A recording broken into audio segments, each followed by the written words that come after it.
Hey, back here for another discussion with you over some of my tea. Over some tea. Anyway, if you had the opportunity to look at yesterday's clip, then you are on target. If you didn't, I want you to stop, turn this off, rewind, go back, watch that clip, and then come back to this. So, after discussion yesterday, and my charge to you is what are you going to do about it? I want to know, what have you done about it? What did you do to advance your goals? What did you do to advance your dreams? What have you done to advance yourself? Because unfortunately, we're not immortal. And so we're not going to be here another 100 years in order for you to put off today what you can do, put off tomorrow what you can do today. So I want to know, what have you done? What do you plan to do? How are you going to do it? Who do you need to kind of help you execute that plan? And I'm talking to everyone.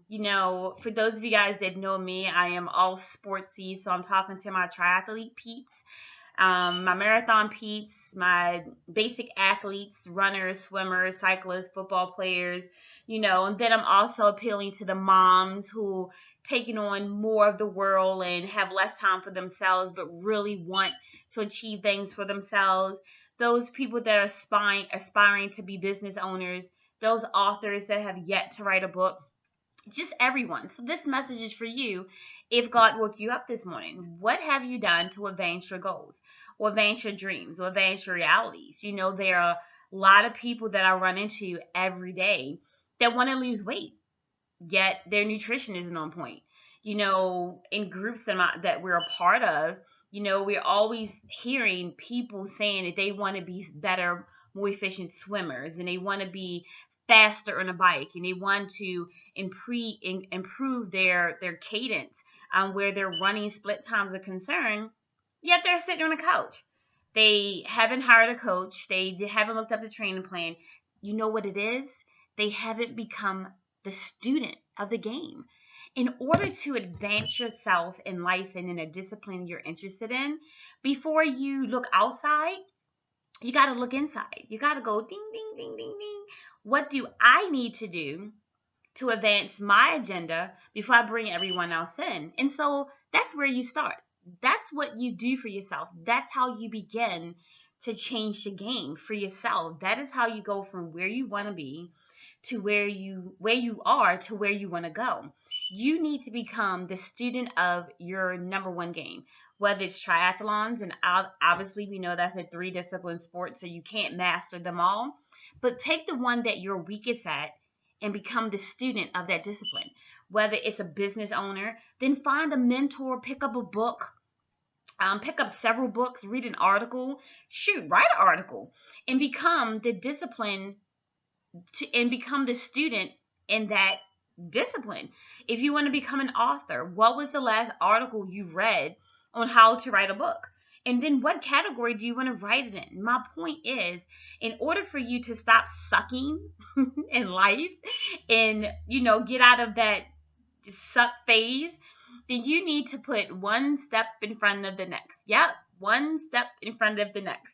And when you begin to do that, before you start looking outwardly at the things that you want to accomplish or the people that want to help, that you want them to help you accomplish, look at your mirrored image. Say to yourself, what do I need to do to advance my goals for myself?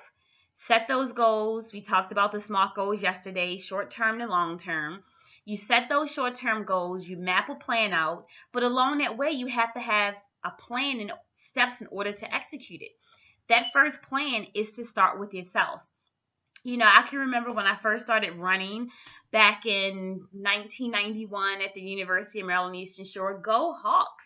I can remember coming fresh out of high school, a multi-sport athlete, captain of softball, captain of, participating in softball.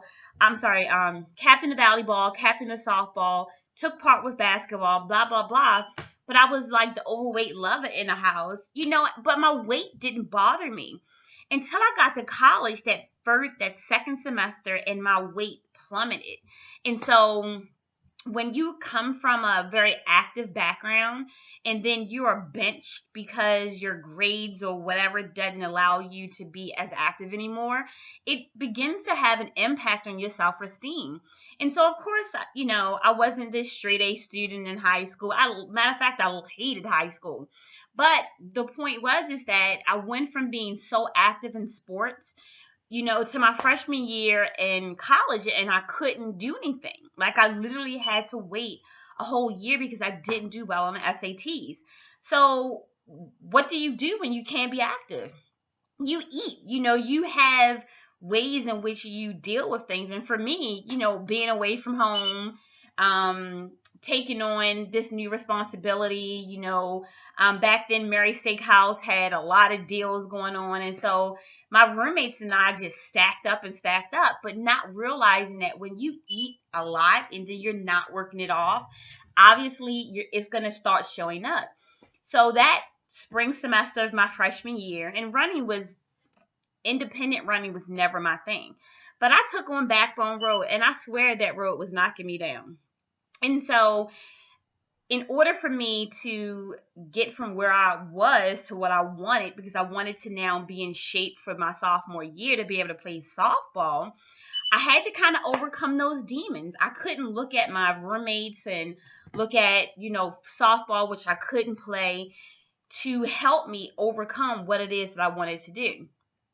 So while everyone else was pledging and I wasn't there yet, and while everyone else was partying and I'm not a party animal, I decided to say, you know what? The only thing that I have is a pair of tennis shoes, my strong will, and the fact that I wanted to try something. And I kept looking at this Backbone Road that seemed like 26 miles at the time. And I set out, and I swear that first day I don't think I got 10 steps. I turned right back around and went out. But it didn't stop me. What it did was to motivate me, because I'm one person that realized that in order for me to get better, I have to challenge myself. And so that's what I want you to do. I want you to challenge yourself today to no longer say what I want to do. I want you to do it. I want you to put one foot in front of the next, like I did as that 175, 77, 180 pound freshman back then. And don't allow what you feel like you can't do to stop you. I want you to learn how to overcome that adversity. So what are you going to do about your goals and your dreams today?